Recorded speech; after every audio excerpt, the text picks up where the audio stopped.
మన వినాయకుడికి ఇష్టమైన వెలగపండులు ఇంత హెల్త్ బెనిఫిట్సా? సరే, ఈరోజైతే మనం రోటి పచ్చడి చేసుకున్నాం ఈ వెలగపండుతో. అది ఎలాగో నేను వీడియోలో మీకు ఎలాగో చూపిస్తున్నాను కాబట్టి వీడియో చూస్తూ ప్రాసెస్ మొత్తాన్ని యాజ్ టీజ్గా మీరు అలాగే చేసేసుకోండి. ఇది అన్ని రోటి పచ్చళ్ళ కంటే డిఫరెంట్ వేలో చేయాలి. ఇంక ఈ వీడియోలో నేనైతే మీకు నోటితో చెప్పను ప్రాసెస్ అనేది, ఎందుకంటే కొంతమందికి వెలగపండు తింటే ఏమేమి హెల్త్ బెనిఫిట్స్ ఉంటాయో తెలియదు కదా, అందుకనే వాళ్ళకి నేను చెప్పాలనుకుంటున్నాను ఈ వీడియో ద్వారా. ఫస్ట్ వచ్చేసరికి ఈ వెలగపండులో ఫైబర్ అనేది చాలా ఎక్కువగా ఉంటుంది. అది మన డైజెషన్ సిస్టమ్కి చాలా అంటే చాలా మంచిది. మన బౌల్ మూమెంట్ని కూడా ఇంప్రూవ్ చేస్తుంది. అండ్ సెకండ్ వన్ వచ్చేసరికి ఇది ఇమ్యూనిటీని బూస్ట్ చేస్తుంది. ఇందులో vitamin C and antioxidants కూడా ఉంటాయి. మూడోది వచ్చేసరికి ఇది లివర్కి కూడా చాలా అంటే చాలా మంచిది. మన లోపల ఉండే టాక్సిన్స్ని ఫ్లష్ చేసేస్తుంది అండ్ ఇది డీటాక్సిఫైయర్గా యాడ్ చేస్తుంది మన లివర్కి. అండ్ ఇందులో మెయిన్ థింగ్ వచ్చేసరికి ఇది షుగర్ లెవెల్స్ని అండ్ కొలెస్ట్రాల్ని కంట్రోల్ చేస్తుంది చాలా బాగా.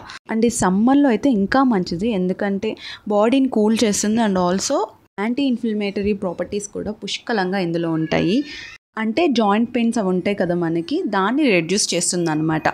ఇంకా దీని గురించి తెలుసుకోవాలంటే బోల్డ్ ఉన్నాయి హెల్త్ బెనిఫిట్స్, చాలా అంటే చాలా ఉన్నాయి. కాకపోతే నేను చదివిన ప్రకారం ఇవి మెయిన్ థింగ్స్ అనమాట. సో అవే నేను మీకు ఇక్కడ ఎక్స్ప్లెయిన్ చేస్తాను. మీలో చాలామంది చదువుకునే వాళ్ళు ఉంటారు, మీరు కూడా గూగుల్ చూసో ఎలా అయినా తెలుసుకోవచ్చు. It's not a big thing. కాకపోతే కొంతమంది పేరెంట్స్కి కొంచెం చదవడానికి కొంచెం రాకపోవచ్చు. అండ్ ఆల్సో మనం కూడా అసలు ఈ ఫ్రూట్ ఏంటి, ఇది దేవుడికి ఎందుకు పెడతారు, అసలు దీనివల్ల బెనిఫిట్స్ ఏంటి, అవన్నీ తెలుసుకుందామని మనకు కూడా ఏం అనిపించదు. నేను కూడా ఈ ఇయరే నాకు అలా తెలుసుకున్నాను. అంతకుముందు కూడా నేనేం పట్టించుకోలేదు యాక్చువల్లీ ఫ్రూట్ గురించి. బట్ ఎందుకో ఇయర్ మా అత్తమ్మ రోటి పచ్చడి చేసేటప్పుడు అసలు దీని బెనిఫిట్స్ ఏంటి అని తెలుసుకోవాలనిపించింది. ఇంకా వెంటనే దీని గురించి సెర్చ్ చేయడం స్టార్ట్ చేశాను. ఇంకా నేను ఇన్ఫర్మేషన్ కొంత గ్యాదర్ చేసుకొని దాన్ని అర్థం చేసుకొని మీ ముందైతే నేను చెప్తున్నాను ఇప్పుడు. ఐ హోప్ మీ అందరికీ ఈ వీడియో యూస్ఫుల్ అవుతుంది అనుకుంటున్నాను.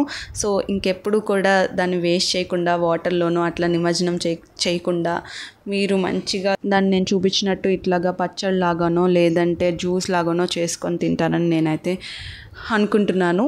ఇంకా ఈ వీడియో మీకు యూస్ఫుల్ అనిపిస్తే కామెంట్ చేసేయండి. And please do like, share and subscribe to my channel అండి. బాయ్.